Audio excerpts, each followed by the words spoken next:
KTN 라디오 김우성의 생생경제. 애청자 여러분 안녕하십니까? 김우성 PD입니다. 공감.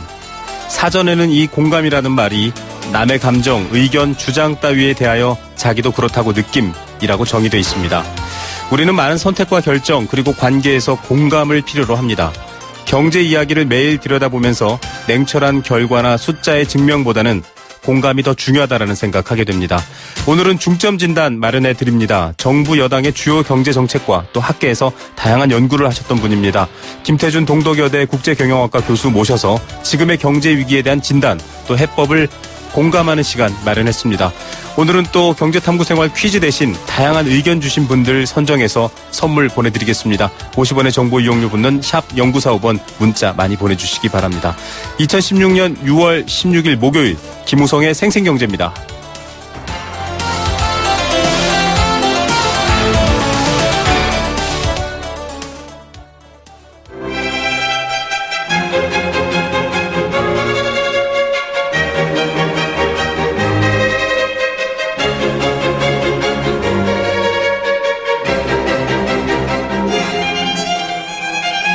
네, 생생경제 매주 이 시간을 통해서 한국 경제의 정확한 위기 진단 그리고 새로운 해법을 찾는 중점 진단 마련해드리고 있습니다. 다양한 경제 원로들 또 경제학자들이 우리 경제의 해법을 찾는 시간입니다. 한국 경제를 위한 가장 의미 있고 소중한 시간들 만들어드리겠습니다. 오늘은 규제개혁위원회 민간위원장 직무대행을 역임하셨고요. 또 한국국제경제학회장을 역임하셨습니다. 동덕여자대학교 국제경영학과 김태준 교수 모셨습니다. 교수님 안녕하십니까? 네, 안녕하십니까? 예. 교수님, 금융연구원장, 동반성장위원회, 새누리당 경제혁신위원회 정말 많은 활동을 하셨더라고요. 네, 이렇게 외부 활동을 제가 많이 한 편입니다. 예, 네. 사실 학자로서의 어떤 직분도 열심히 하시겠지만 이만큼 경제 현장 곳곳에 계셨다라는 게 또 많은 청취자분들이 관심 있는 분야인 것 같습니다. 네. 좀 당면한 경제 이슈와 현안 얘기부터 먼저 네. 여쭤보겠습니다. 이 지난주였는데요, 한국은행이 기준금리를 전격 인하했습니다. 그간 좀 인하해야 된다. 혹은 인하 시기가 지나지 않았냐 이런 얘기들도 많았었는데요. 결국은 경기 부양의 모멘텀으로 삼겠다. 여러 가지 리스크에 대한 사전 대비 성격이 있다. 이런 취지로 0.25%를 내렸거든요. 네. 어떻게 보십니까? 지금 일단 우리 한국 경제 상황을 좀 보면은 물가가 상당히 1% 수준으로 굉장히 안정된 수준을 유지하고 있고요. 네. 그리고 잘 알다시피 이제 수출하고 내수가 굉장히 이제 부진함으로 인해서 올해의 경제 성장률이 3% 미만인 2% 중반으로 좀 예상이 되고 있지 않습니까? 예, 더 낮아질 수도 있다 이런 얘기. 그런 얘기 아주 좀 이렇게 네. 불안한 얘기를 하고 있는데 또한 이제 우리 요즘에 잘 알다시피 그 본격적인 이제 구조조정이 이제 시작이 되면서 아무래도 소비 심리가 이제 위축이 될 가능성이 높습니다. 네. 이런 상황에서 이제 물가 안정을 제일 우선적으로 목표로 하는 통화 당국이긴 하지만 네. 경제 성장과 더 나아가서는 이제 금융 안정도 어느 정도 책임을 갖고 있는 통화 정책 당국에서는 뭔가 경제 활성화를 위한 조치를 취해야 되지 않겠냐 하는 그런 압력 내지는 여러 가지 그 고민이 많이 있었다고 생각이 됩니다. 그런 면에서 이제 한국은행이 일반 시장의 예측과는 달리 금리 인하를 결정했는데 이런 그 측면만 보면 한국은행이 금리 인하를 단행한 것은 나름대로 타당성이 있다 이렇게 판단이 됩니다. 예, 교수님도 말씀해 주셨지만 사실 이 물가 안정이라든가 이런 것들을 위해서 일하던 통화 당국이 네. 좀 다른 액션을 취했다. 요즘 사실 세계 상황을 봐도 마이너스 금리부터 시작해서 그 기존의 여러 가지 학설과는 다른 방식을 하지 않습니까? 네.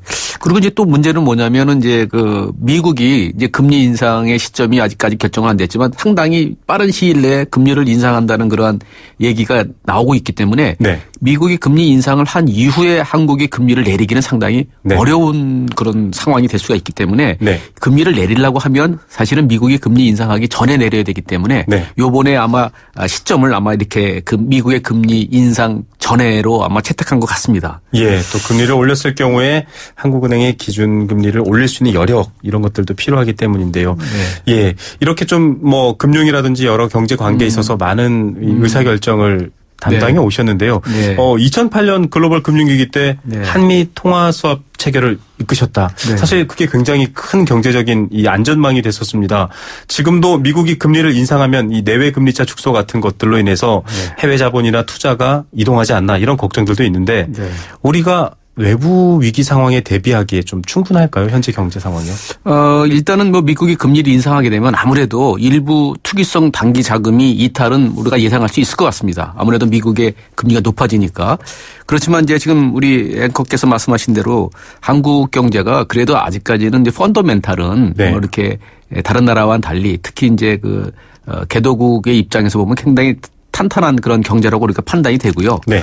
그리고 이제 잘 알다시피 오랫동안 우리나라의 경상수지가 흑자 기조를 유지하고 있다는 것은 네. 지금 외화가 계속해서 우리가 들어오고 있다는 그런 것을 의미하지 않습니까? 네네. 거기다가 이제 우리나라의 외환 보유고 마지막 최종 어떤 위기에 대처할 수 있는 라인이라고 디펜스 라인이라고 볼 수 있는 외환 보유고가 약 3,700억 달러 정도 수준에 이제 달하고 있고요. 네네. 거기다가 이제 올해 3월 말 기준으로 보면은 그 외환 보유고 대비 단기 외채 그러니까 네. 굉장히 유동성이 이제 크니까 단기 외채의 비율이 약 27.8%가 돼서 굉장히 양호한 상태입니다. 네. 그러니까 예를 들어서 2008년도에 글로벌 금융위기 당시에 그 외환 보유고 대비 단기 외채 비중이 약 80% 정도에 비교해 보면 네. 상당히 지금 수준이 양호하다 이렇게 볼 수 있겠죠. 그리고 이제 이거를 아시는 분들이 그렇게 많지는 않지만 우리나라가 갖고 있는 해외에 투자된 네. 자산하고 외국인이 우리나라에 투자한 우리로 봐서는 부채를 비교해 봤을 때 우리나라가 세계에서 얼마 많지 않은 대외 순자산국이에요. 네, 받을 빚이 더 많다. 그러니까 우리가 받을 빚이 더 많다. 네네. 투자되는 게 더 많다. 네네. 그렇게 해서 이런 면에서 보면은 상당히 우리가 여러 가지 외환과 관련된 문제에 있어서는 그렇게 유동성의 문제가 당분간은 생기지 않겠다 이렇게 생각할 수 있는데 문제는 이제 미국의 금리가 이제 지속적으로 이제 상승이 되고 네. 경상수지 흑자 기조가 굉장히 약화될 경우에 조금 이제 거기에 대한 이제 위험이 조금 상승하겠과 더불어서 이제 향후에 국내 경기나 하강이 된다든지 국내 경제 조금 이제 위기가 조금 이렇게 감지가 된다고 했을 경우에는 네. 그때는 조금 더 우리가 이제 신경을 써야 되고 유동성의 문제는 발생될 수도 있지만 아직까지는 그 가능성은 굉장히 낮다고 볼 수 있겠습니다. 예. 뭐 여러 가지 근거들을 지금 드셔서 한국 경제의 비관과 낙관을 여러분께 판단하게 한다면 낙관 쪽으로 볼 수 있는 튼튼하고 좀 안정적인 면이 많이 있습니다. 이 흑자는 사실은 좀 불황형 흑자였다. 그렇죠. 네, 사실은 네. 적자는 아니지만 그렇다고 해서 우리가 좀 많이 수출하는 바도 없다. 이런 걱정이 있는데 다행히 요즘 좀 지수가 수출 지수가 조금 좋아진다고 합니다. 네. 예, 이런 여러 내외 상황들에서 사실은 좀 국내를 들여다봐야 되는데요. 이 금리 인상을 놓고서 가계부채에 있어서는 조금 악영향을 끼치는 것 아닌가 이런 우려가 많아지고 있습니다. 1224조 원 지금 이렇게 가계부채가 집계돼 있고요. 특히 이 부동산 문제는 솔직히 말하면 어느 정권 여야를 막론하고요. 어느 정권도 사실 쉽게 풀지 못했던 문제이기도 합니다. 이렇게 얽혀있는 가계부채 문제 어떻게 보십니까? 또 어떻게 풀어가야 할까요? 우리 앵커께서 말씀하신 대로 결국 문제는 우리 가계 부채 수준이 상당히 높은 수준에 와 있다는 점이 우리의 항상 위험 요소가 되는데요. 예. 근데 금리가 만약에 인상이 됐다. 미국이 금리가 인상이 됐든 어떤 이유가 됐든 우리도 따라서 금리 인상을 했을 때 네. 과연 그 금리 인상의 부담을 우리가 이 정도 수준의 가계부채를 가진 경제가 버틸 수 있느냐가 우리 네. 경제의 어떻게 보면 뇌관이라고 볼 수가 있는데요. 우리가 잘 알다시피 일본이 거품이 붕괴되고 네.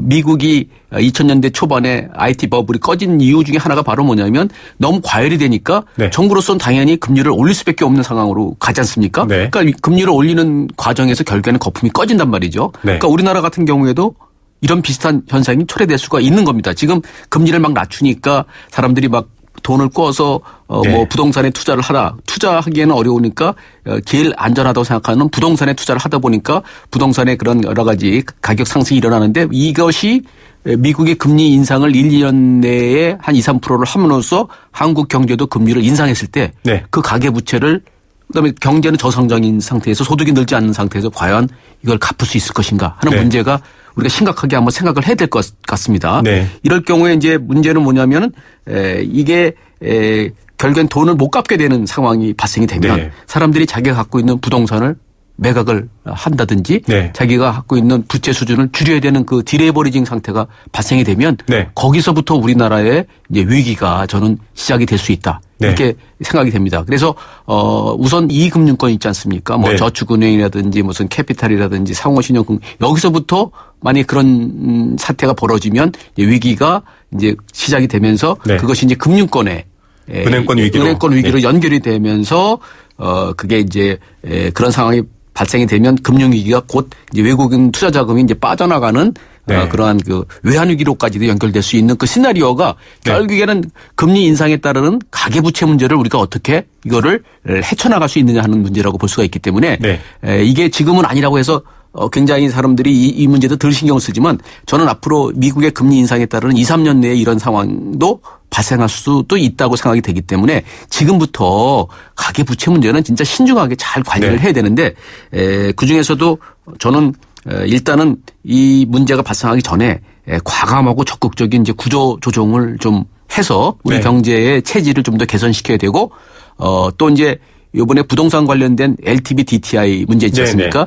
지난 2월 달에 조금 그 주택담보대출에 대해서 강화를 했지만 여신심사 선진화 가이드라인이 시행됐죠. 시행됐지 않습니까? 근데 이거보다는 조금 더 저는 단계별로 앞으로 향후에 DTI, LTV의 문제를 조금 더 강화하겠다는 어떤 정책 예시가 필요해서 이 가계부채 문제를 적극적으로 우리가 관리하는 시스템으로 전환해야 되지 않을까 하는 건 생각이 듭니다. 예, 뭐 여러 학자분들이 지적한 얘기와도 일맥상통합니다마는 전체 가계의 순자산의 80%가 부동산, 또 전체 가계의 부채의 대부분이 부동산입니다. 그래서 이 부분이 경제 위기로 촉발되지 않으려면 지금부터 말씀하신 지금 완화되어 있는 규제를 조금 더 강화할 필요도 있고 여러 가지 문제가 있을 것 같습니다.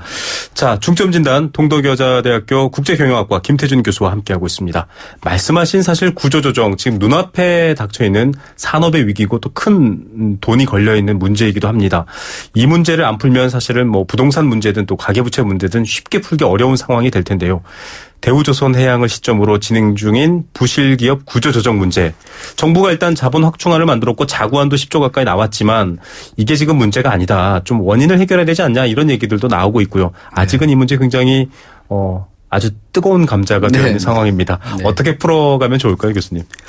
근데 일단 우리가 몇 년 전부터 세계 시장에서 그 공급 과잉이 되는 그런 산업이 있었지 않습니까? 조선, 해운, 철강 이렇게 쭉 석유화가 있었기 때문에 그때부터 우리가 사실은 구조조정을 시도를 했었어야 된다고 생각이 되기 때문에 지금의 구조조정은 상당히 어떻게 보면 시기적으로 좀 늦은 감이 있다 이렇게 판단이 되고요. 그렇지만 일단 지금 현재에서 일단 빠른 시일 내에 구조조정을 해야 되는데 조선업의 일단 경우에는 그 조선업 전체에 대한 미래 어떤 시장의 상황에 대한 어떤 판단을 우선 해야 되고 그다음에 조선업에서 우리가 경쟁력이 있는 분야가 어디라서 향후에 우리 조선업의 경쟁력을 제고하기 위해서는 어떠한 방안이 필요한지가 우선적으로 검토가 돼야 된다고 봅니다. 그래서 그러한 전반적인 조선업 산업에 대한 상황과 경쟁력 제고를 위한 방안에 기초해서 구조조정을 해야 되는데 그 구조조정과 더불어서 이제 그동안 그 여러 가지 그 경영에 있어서의 어떤 그 부실을 한 사람에 대해서는 책임을 물어야 되겠죠. 대주주가 됐든 CEO가 됐든 그거는 뭐 그런 대로 이런 프리라이딩이라는 문제를 방지하기 위해서 책임을 묻는 건 당연한 일이지만 그거보다 더 우리 조선업 산업을 앞으로도 지속적으로 경쟁력 있는 산업으로 가져가기 위한 방안의 하나로서 구조조정을 하는 거라고 생각했을 때 결국에는 조선 산업의 어떤 부가가치를 창출할 수 있는 고부가가치를 창출할 수 있는 방향으로 가야 된다. 이렇게 생각을 하는데요. 이 자본 확충 펀드는 지금 12조가 이제 확충이 됐지만 이거는 어떻게 보면 조선업에만 거의 다 이제 이게 사용될 수가 있는데 향후에 그러면 다른 산업에 대한 구조조정할 땐 그럼 어떻게 해야 되느냐 하는 문제가 또 닥칠 수가 있거든요. 그래서 저는 요번에 조선 산업의 구조조정을 위한 한국은행의 대출을 통한 자본 펀드를 확충한 거는 일단 뭐 우리가 받아들인다 하더라도 앞으로의 그 필요한 그 구조조정을 위한 재원 확보를 위해서는 빠른 시일 내에 우리의 전반적인 구조조정에 대한 그 마스터 플랜을 갖고 조금 국회에 그 동의를 좀 받는 절차를 좀 이렇게 밟아서 전반적인 구조조정에 대한 그런 그 스킴이 마련돼야 된다 이렇게 생각이 됩니다. 예, 사실 지금 많은 분들이 걱정하게 있는 부분들이 교수님도 말씀하셨지만은 이런 공적 자금 또 국민의 혈세가 쓰이는 부분입니다.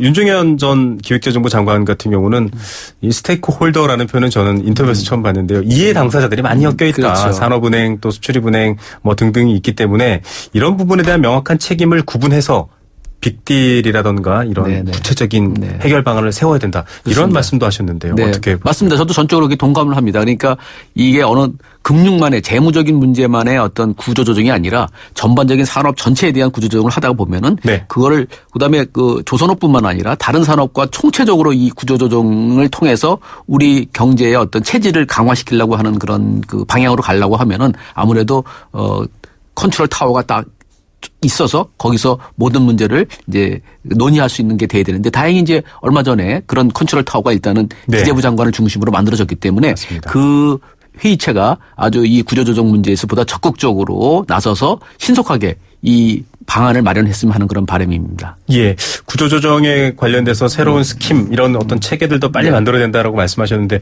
지금 우리나라가 보니까 자구안 또 워크아웃, 법정 관리 좀 그렇죠. 너무 다양하게 그렇습니다. 어떻게 보면 네. 빨리빨리 처리할 수 있는 그런 여지가 없이 좀 복잡하다. 네. 이런 지적들도 있으시거든요. 네. 교수님은 어떻게 생각하십니까? 그러니까 그게 기업 구조조정과 관련된 법이 다양하기 때문에 그걸 갖다가 조금 더 선진화시켜야 되는 것을 우선적으로 돼야 될 것 같습니다. 네. 그래서 조금 더 워크아웃이나 뭐 워크아웃이 또 어려우니까 또 이제 뭐 자율협약으로 막 네. 하고 그런 게 있기 때문에 지금 완샷법이라는 걸 만드는데 네. 그런 걸 빨리 만들어서 네. 보다 빠르게 진행될 수 있는 장치가 마련이 돼야 되는데 그게 안 되니까 이제 여러 가지 이제 다양한 그 루트를 통해서 하다 보니까 구조조정 자체가 좀 지체되면서 실기하는 그런 일이 발생할 수도 있다고 생각이 되기 때문에 차제에 구조조정이 보다 더 원활하게 진행될 수 있는 어떤 제도 네. 를 마련하는 데도 아마 신경을 써야 될 것 같습니다. 예, 원샷법 얘기도 교수님 네. 지적처럼 네. 진짜 빨리 부실의 규모가 커지기 전에 사실은 서로 M&A를 하고 빨리 조정을 할 수 있었어야 되는데 그렇습니다. 그걸 놓치면서 사실은 네. 지금 이 규모의 부실이 됐습니다. 네.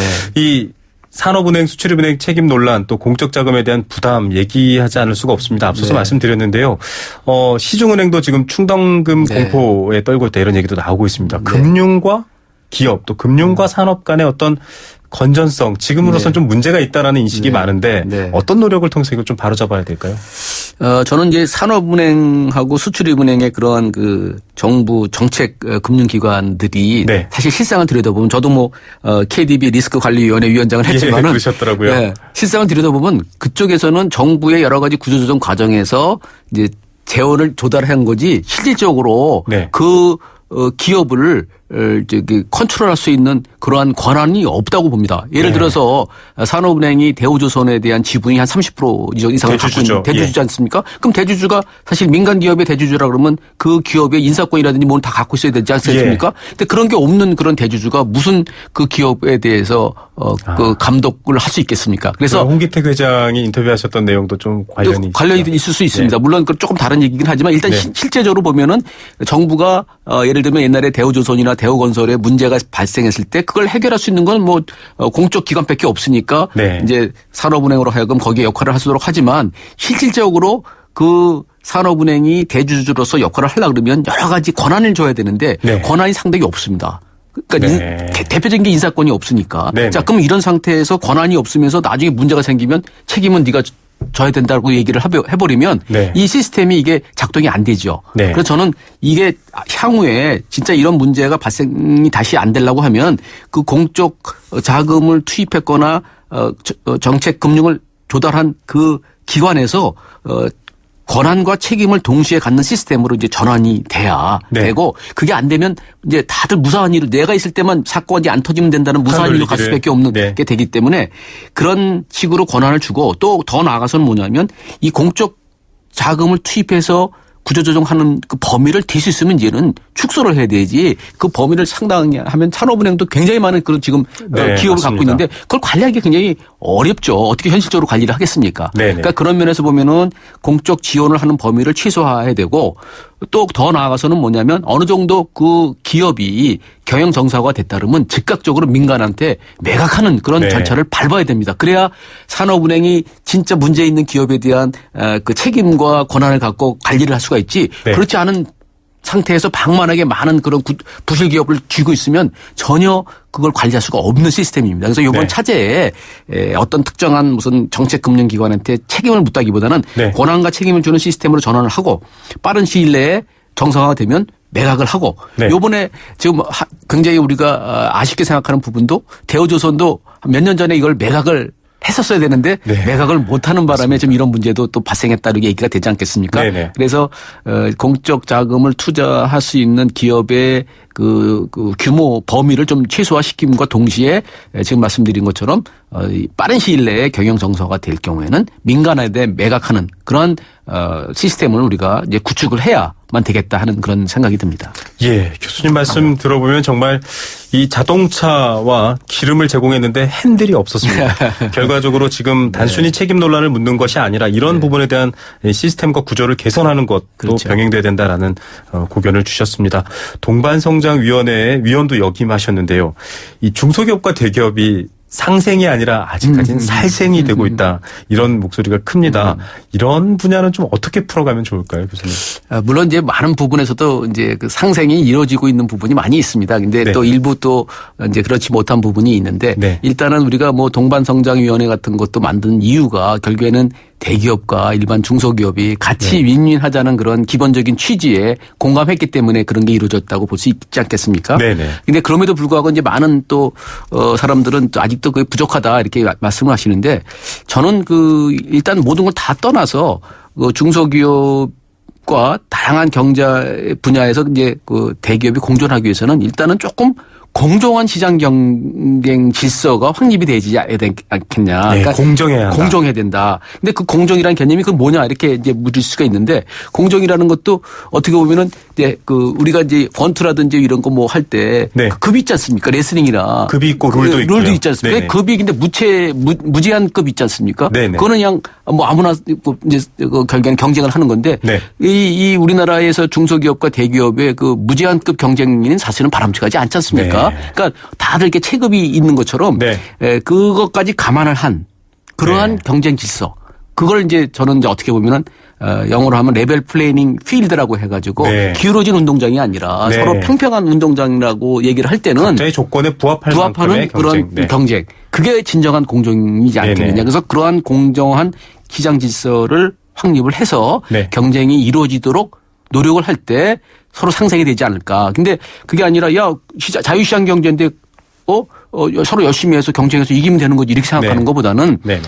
국내에서 적어도 우리가 공동체로서의 국내에서 경쟁을 할 때는 그런 문제가 가만히 된 그러한 네. 대기업과 중소기업의 어떤 경쟁이 좀 이렇게 마련이 되는 그런 게 좀 필요하지 않겠나 하고 또 거기에 맞춰서 대기업이 만약에 중소기업하고 여러 가지 상생 의지를 보인다고 할 때 그걸 규제를 해서 뭐 이 공유제를 꼭 해라 뭐 이런 거기보다는 네. 그런 걸 한 기업에 대해서는 정부가 여러 가지 인센티브를 준다든지 이런 식으로 해서 상생할 수 있는 거를 유도하는 그런 정책이 굉장히 필요하고요. 네네. 거기에 더불어서 정부도 여러 가지 제도나 정책을 집행할 때 보다 더 투명하게 네. 그거를 좀 가져감으로 인해서 보다 공정한 그러한 질서가 확립이 되는데 도움이 되도록 하는 것이 가장 기본적인 어떤 이 문제를 해결하는 데 있어서의 네.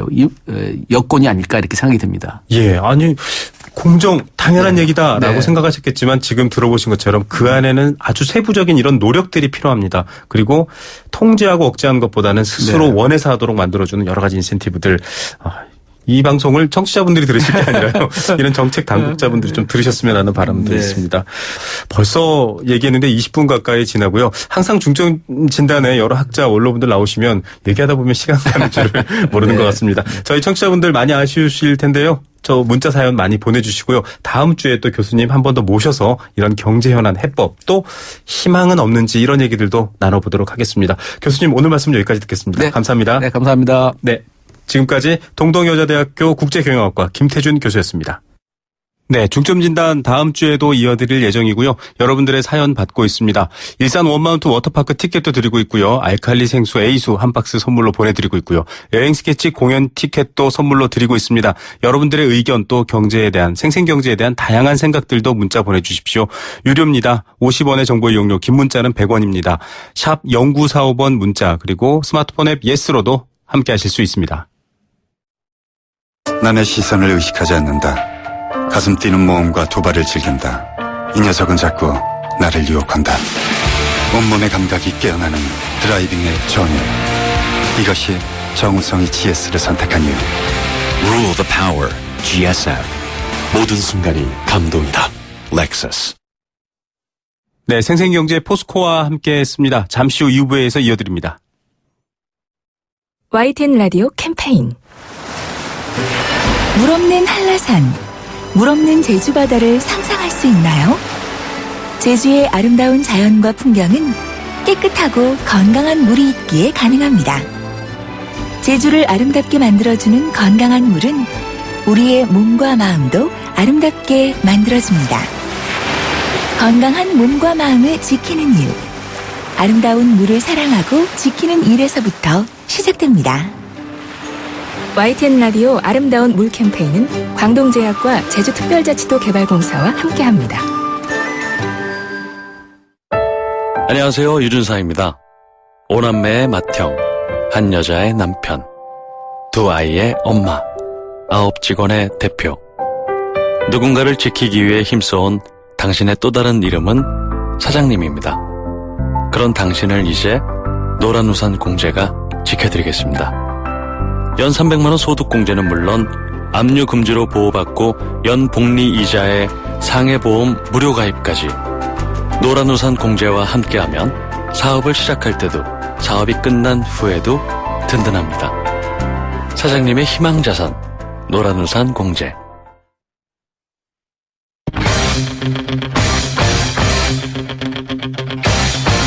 지금 가장 뜨거운 경제 소식. 경제 톱 뉴스. 네, 이 시각 주요 경제 뉴스입니다. 미국이 기준금리 올리겠다는 엄포는 여러 번 놨는데요. 정작은 계속 경제 상황을 보자라는 이유로 동결했습니다. 잠시 후 관련 내용 알려드립니다. 글로벌 펀드 매니저들이 현금 보유를 늘리고 있습니다. 현금을 준다라는 것 어떤 의미일까요? 주목해야 될 뉴스인 것 같습니다.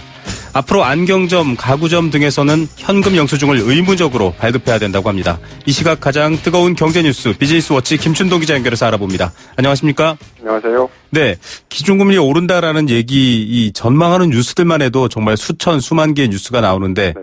동결됐네요. 네, 미국의 중앙은행인 연방준비제도 이사회가 올해 4번째 이 연방공개시장위원회 정례회의를 열었는데요. 이 기준금리를 현재 수준인 0.25에서 0.5%로 유지를 하기로 결정을 했습니다.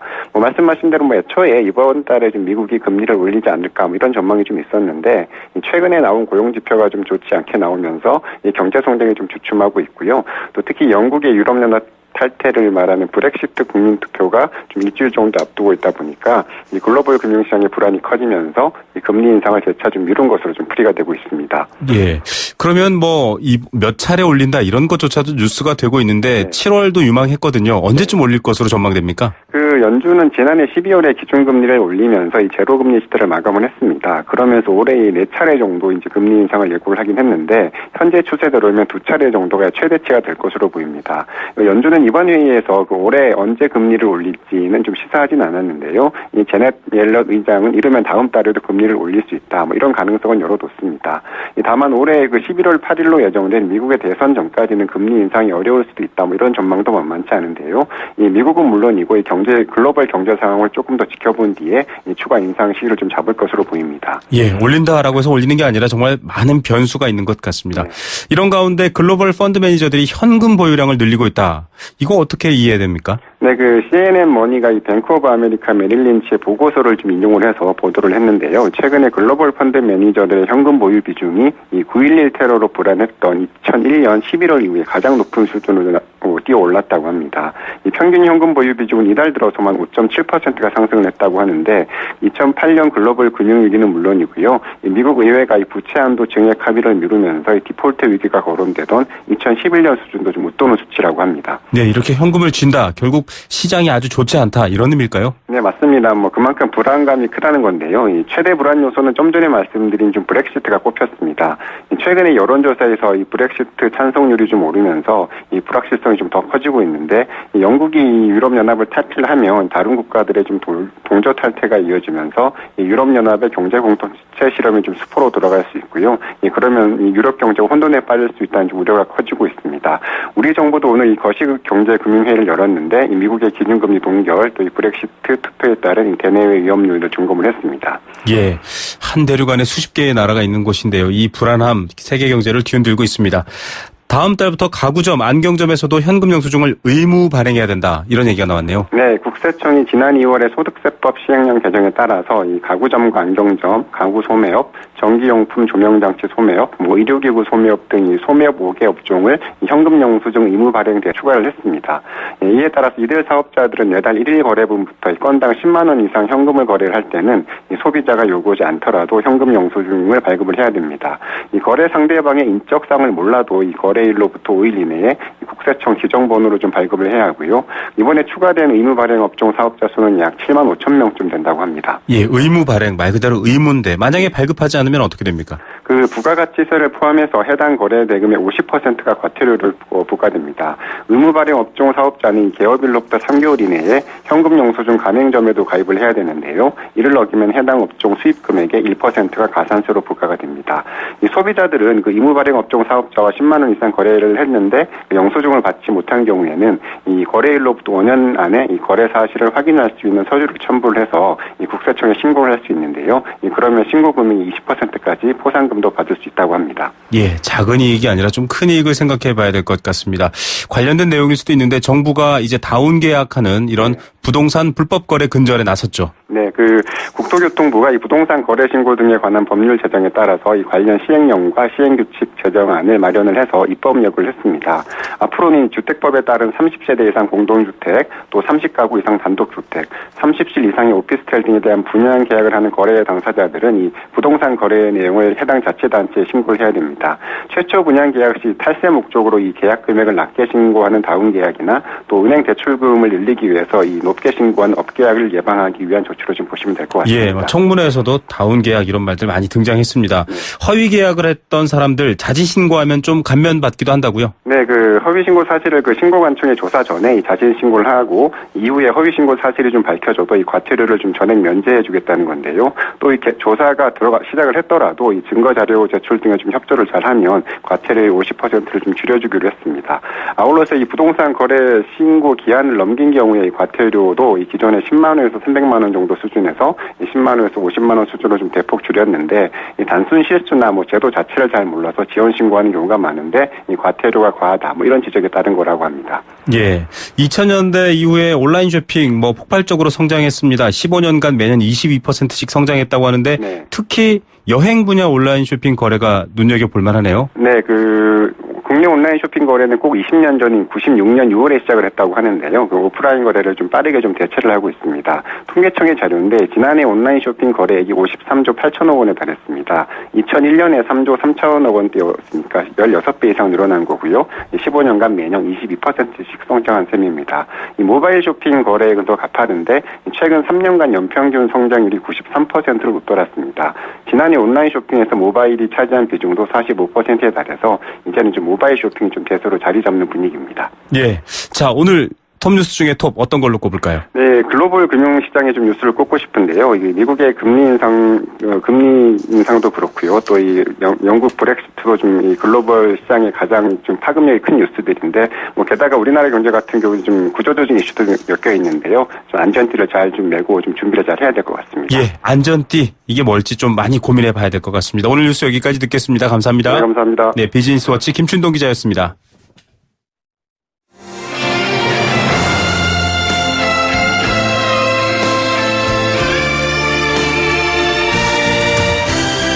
YTN 라디오 김우성의 생생경제 더불어 함께 살아가는 삶 그리고 더 나은 삶을 꿈꾸는 시간 오후에 만나는 싱싱한 라디오 경제 김호성의 생생경제가 대한민국 경제를 지키는 여러분과 지금 함께하고 있습니다.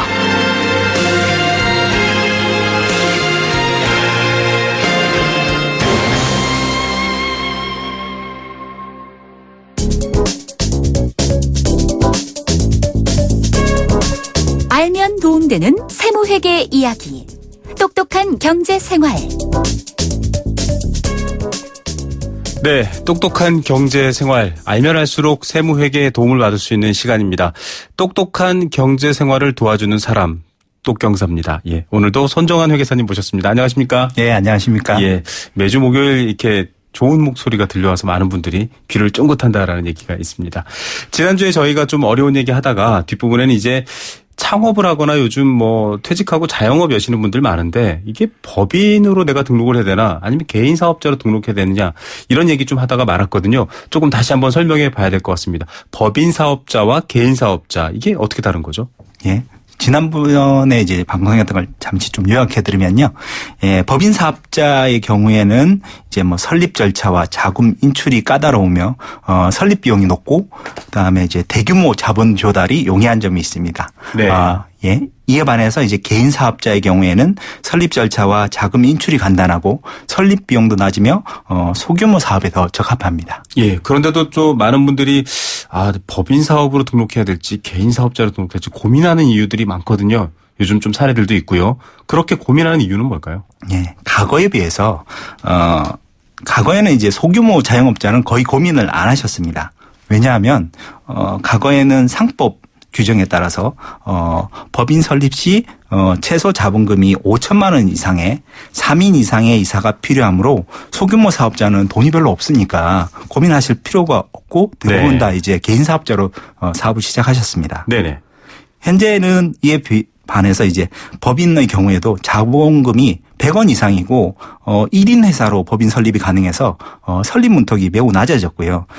이에 반해서 또 이제 개인 사업자에게는 뭐 대부분 장부 기장 의무를 부여하고 또 뭐 성실 신고 제도라 그래서 이제 법인에게만 과거에는 부여됐던 의무가 이제는 개인에게도 부여돼서 법인과 개인의 차이가 좀 많이 없어졌습니다. 예. 말 그대로 예전에는 개인 사업과 법인 사업 이 명확히 조금 차이가 있었는데 점점점 그 경계가 좀 없어진 느낌입니다. 세금 부담에서는 차이가 당장은 좀 클 것 같은데 지난주에도 말씀해 주셨지만 장기적으로 보면 사실은 뭐 거의 비슷하다라고 얘기를 해 주셨거든요. 어떻습니까? 세금 쪽은? 예. 인간은 장기적으로 살 수는 없으니까요. 그런데 그렇죠. 이제 뭐 장기적으로 이제 세금 부담 큰 차이가 없다고 말씀드린 이유는 내가 법인을 창업한다 그래서 내가 법인이 되는 게 아니라 법인의 대표이사나 주주가 되는 것이고 네. 대표이사나 주주가 되면은 내가 이제 법인의 이익을 배당이나 급여로 인출해야 하는데 그러면 결국 이제 소득세를 부담하게 됩니다. 네. 그리고 결국에는 이제 개인 사업자도 소득세를 부담하게 되고 법인 사업자가 급여나 배당을 받으면 똑같이 이제 소득세를 부담하므로 장기적으로 봤을 때는 이제 큰 차이가 없다고 말씀드린 겁니다. 네, 결국 사업을 통해서 생긴 이익을 직접 받거나 이렇게 분배를 할 때는 어쨌든 그 이익에 대한 세금을 내야 되기 때문에 그럼 결국 똑같은 거 아닌가요? 네. 예, 장기적으로 봤을 때는 이익이 없지만 네. 그 단기적으로 봤을 때 차이가 생기는데 그 이유가 왜냐하면은 개인 사업자든 법인 사업자든 이익이 아무리 많이 난다 하더라도 그 이익 100%를 인출할 수 있는 경우는 거의 현실적으로는 잘 없습니다. 네. 예를 들면은 제조업을 하고 계신 어떤 사업자분이 뭐 예를 들어서 매출도 많이 증가해 가지고 네. 이익이 많이 난다 그러면 그 이익을 내가 다 100% 배당이나 급여로 가져갈 수 있는 게 아니라 또 그만큼 주문이 많이 들어왔으니까 원재료도 또 사셔야 되는 네. 거고요. 그다음에 또 생산 능력이 부족하게 되면 기계 장치도 사셔야 되고 여러 가지 지출할 돈이 많은 겁니다. 그렇죠. 예, 또 뭐 예를 들어서 음식점을 하시는데 음식점이 너무 잘 됐다. 그러면 그 이익을 제가 다 가져갈 수 있는 게 아니라 뭐 직원도 새로 뽑으셔야 되고 내부 인테리어도 새로 하셔야 되고 뭐 주차장 공간이 부족하다면 뭐 그 주차장 공간 뭐 여러 가지 새로운 설비들을 많이 사셔야 되기 때문에 이런 새로운 설비를 사는 데는 자금이 필요하므로 이익 100% 인출은 현실적으로 불가능하고 반드시 재투자하셔야 됩니다. 예. 결과적으로는 뭐 당연한 얘기이겠지만은 이렇게 투자가 없으면 사업이 지속되지 않기 때문일 텐데 자, 이런 경우에는 그러면 세금은 어떻게 차이가 있습니까? 예. 이럴 경우에 이제 법인하고 개인하고 세금 차이가 많이 나는데요. 네네. 먼저 이제 첫째는 세율 차이가 많이 나고요. 둘째는 이 세율 차이를 적용하는 그 누진세 구간이 상이합니다. 네. 예, 이 말 하시면 잘 이해가 좀 안 되실 건데요. 누진세 구간. 예. 네. 예, 제가 하나씩 풀어서 말씀드릴게요. 먼저 이제 세율을 말씀드리면 소득세 최고 세율은 38%인데 네. 법인 기업의 법인세율은 최대 22%에 불과합니다. 예. 특히 이제 소득 구간별로 세율은 더욱 차이가 나는데 예를 들어서 이제 개인 사업자가 소득 금액이 1억 원이다. 이익 금액이 1억 원이다. 그럴 경우에는 내가 적용받는 소득세율은 6%에서 35%가량 적용받게 돼 있는데 네. 법인 기업의 법인세율은 소득 금액이 2억 원 미만일 때는 10% 받게 되지 않습니다. 네. 특히나 2억 원을 초과할 경우에는 소득세율은 38%지만 법인세는 2%에 불과해서 그 뭐 거의 한 2배 정도 차이가 나는 거죠. 네네. 그 정도 차이가 납니다. 거기다가 또 한 가지 문제가 뭐냐면은 이익이 매년 똑같이 뭐 1억이나 10억 발생하는 게 아니라 한 해는 이익이 뭐 1억 발생했다. 그 다음에는 10억 발생하고 이렇게 편차가 좀 크지 않습니까? 그럼 그 차이는 또 더 크게 됩니다. 예. 식당을 차리거나 아니면 요즘 뭐 인기 있는 휴대폰 액세서리 같은 것들을 수입 혹은 뭐 가공해서 재판매하시거나 이런 사업을 하시는 분들, 개인 사업 하시는 분들 많은데 만약에 매출이 1억이 넘어갈 경우에는 법인 창업하시는 것보다 좀 손해다 이렇게 이해할 수 있을까요? 어떻습니까? 그럴 때쯤 되면 많이들 고민을 하시죠. 예. 특히나 뭐 외부에 이제 뭐 세무사나 회계사가 있으면 그때부터 말씀을 드립니다. 법인 전환 한번 뭐 이렇게 고려하시라. 예, 뭐 그러니까요. 이렇게 전환을 하면 좀 해결되는 건지 좀 궁금한 점이 생기네요. 그런데 이제 그 법인 전환은 이제 어떤 분들을 보면 개인에서 법인을 전환하니까 뭐 자동적으로 이렇게 전환된다고 생각하실지 모르겠지만 세법에서 보면은 이제 법인하고 개인은 별개된 독립된 개체이므로 네. 법인 전환 시에 세금이 발생할 수 있습니다. 네. 세법에서는 기본적으로 개인이 법인한테 주면은 내가 뭐 그 법인의 대주주라 하더라도 이 둘 간의 거래는 그냥 제3자한테 판매하시는 거랑 똑같습니다. 네. 다만 조금의 혜택을 주는 부분은 좀 있습니다. 네. 자, 그러면은 이 말 그대로 제3자한테 팔게 되면 뭐 양도를 하게 되는 경우인데 이익이 발생하면 과세하게 되고요. 또 뭐 이익이 안 생기면 또 어떻게 되는 건지 여러 가지가 좀 궁금한 점이 있을 것 같습니다. 세금을 어차피 다 부담하기 때문에 특별히 문제가 없는 건 아닌가요? 그렇게 생각하시면 절대 안 되고요. 예. 이렇기 때문에 여러분들 좀 전문가 얘기를 많이 들어보셔야 됩니다. 예, 이 부분이 이제 보통 일반 개인 사업자나 뭐 법인 사업자분이 가장 뭐 억울해 하시고 좀 힘들어 하시는 부분 중에 하나인데요. 네. 예를 들어서 뭐 그러면 지금 당장 넘길 때 지금 장부가액으로 넘겨서 이익이 전혀 발생하지 않게 하면은 개인한테는 법인 그 소득세를 내지 않고 네. 나중에 법인이 팔 때 내면 되니까 그건 미래의 일이니까 네. 별 문제가 없지 않냐라고 생각하실 수도 있는데 문제는 뭐냐면은 그 둘 간의 거래는 특수관계인 간의 거래가 될 가능성이 상당히 높습니다. 네. 그런데 이 특수관계인 간의 거래는 세법에서 가장 엄격하게 규정하고 있는 부분이라서 뭐 잘못하시면은 세금 폭탄을 맞을 수도 있습니다. 네. 특수관계인에 해당할 수 있기 때문에요. 네. 이러한 이제 특수관계인 간의 거래는 뭐 대부분은 이제 과세를 이렇게 당하신 분들이 말씀하신 게 나는 탈세 의도도 전혀 없었는데 왜 이러냐. 그런데 이 거래에서는 탈세 의도는 전혀 고려하지 않습니다. 네. 그냥 실제 시가와 다를 경우에 큰 세금이 나올 수 있기 때문에 이 부분은 제가 다음 기회에 좀 복잡한 부분이 나와서 다시 한번 또 말씀드리도록 하겠습니다. 예, 이해를 돕기 쉽도록 앞서 제가 말씀드렸지만 개인 사업하다가 법인이 유리한데 하지만 여러 가지 특수관계라든지 조심해야 될 분들이 있다라는 거고요.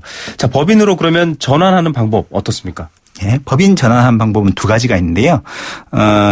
개인 기업의 사업주가 사업용 고정자산을 법인에 현물출자하는 방법이 있고요. 네. 또 하나는 그 고정자산을 사업 양수도하는 방법이 있습니다. 이 두 방법을 간단히 설명드리면 네. 현물 출자는 뭐 절차가 좀 복잡하고 비용도 만만치 않게 들어서 보통은 이제 사업 양수도 방법으로 이제 법인 전환을 많이 사용하시는데 네. 이때 문제는 이제 쌍방간 적정한 가격이 형성되기만 하면 용이하게 법인 전환을 할 수 있으므로 실무적으로는 이제 사업 양수도 방법을 선호하고 있는 편입니다. 예, 사업 양수, 사업 양도 이렇게 하는 것들이 좀 더 좋다. 이 세금 같은 경우는 어떻게 되어 있습니까? 예, 개인 기업을 법인으로 전환하시게 되시면 개인이 소유한 부동산이나 기계장치 등의 명의를 법인 명의로 이전하셔야 됩니다. 네. 그런데 명의를 이전하게 되시면은 이때 세금이 발생합니다. 네. 가장 기본적으로 알 수 있는 게 이제 취득세, 지방세가 발생하고요. 네. 그다음에 부동산을 이전하는데 만약에 이 부동산 가치가 올랐다. 그러면은 양도소득세가 네. 발생하고 그다음에 기계장치를 이전하는데 이제 거래를 하게 되면 이건 또 부가가치세가 발생하게 되고요. 예. 하지만 이런 뭐 세법 규정을 잘 이용하시면은 세금을 전혀 없앨 수는 없지만 그래도 최소화할 수는 있습니다. 예. 자, 나의 회사였지만 앞으로 법인을 세워서 법인으로 가게 되면 회사의 물건들이 되기 때문에 여러 가지 세금 관계가 생깁니다. 세금을 어떻게 하면 잘 줄일 수 있는지 전해드려야 되는데 시간이 다 됐습니다. 여러분 궁금하시죠? 자, 여러 가지 이런 부분들에 있어서 세금을 최소화하는 방법 다음 주 목요일에도 귀 쫑긋 세우시면은 저희가 손정환 회계사와 함께 친절히 풀어드리고요. YTN 라디오 생생경제 홈페이지 이 참여 게시판에 오셔서 비슷한 사례가 있다. 나도 개인 사업자인데 한 매출이 2억, 3억 계속 올라가고 있는데 법인 전환해야 되는데 라고 하시면 그 사례 한번 저희한테 보내주십시오. 올려주시면 저희가 참고해서 또 설명해 드리도록 하겠습니다. 오늘은 시공관계상 여기까지만 듣겠습니다. 감사합니다. 네, 감사합니다. 예, 똑경사, 똑똑한 경제생활을 도와주는 사람 손정환 회계사와 함께했습니다. 지난 10년간 저 보아의 V라인을 책임져준 옥수수 수염차. 10년 동안 저에겐 넘버원이었어요. 근데 저만 그런 게 아니었나 봐요. 10년 동안 대한민국이 사랑한 옥수수 수염차. 영원한 넘버원이 되는 그날까지. 영원히 V라인, 광동 옥수수 수염차. 고데기에 되었어요. 2주 됐나? 6개월 된 팔 흉터가 고민이에요. 제왕절개 흉터예요. 한 1년 반? 흉터. 늦지 않았어요. 임상으로 입증된 더마틱스 울트라가 흉터를 관리해드립니다. 흉터. 늦지 않았어요. 흉터 전문 더마틱스 울트라. 본 제품은 의료기기입니다. 안녕하세요, 송중기입니다. 이번에 하이트가 새롭게 바뀌었다네요. 제가 한번 마셔보겠습니다.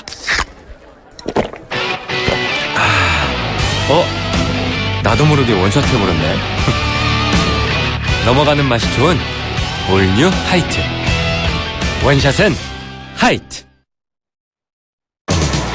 네, 생생경제 포스코와 함께했습니다. 오늘 당첨자는 2183님입니다. 항상 감사드립니다.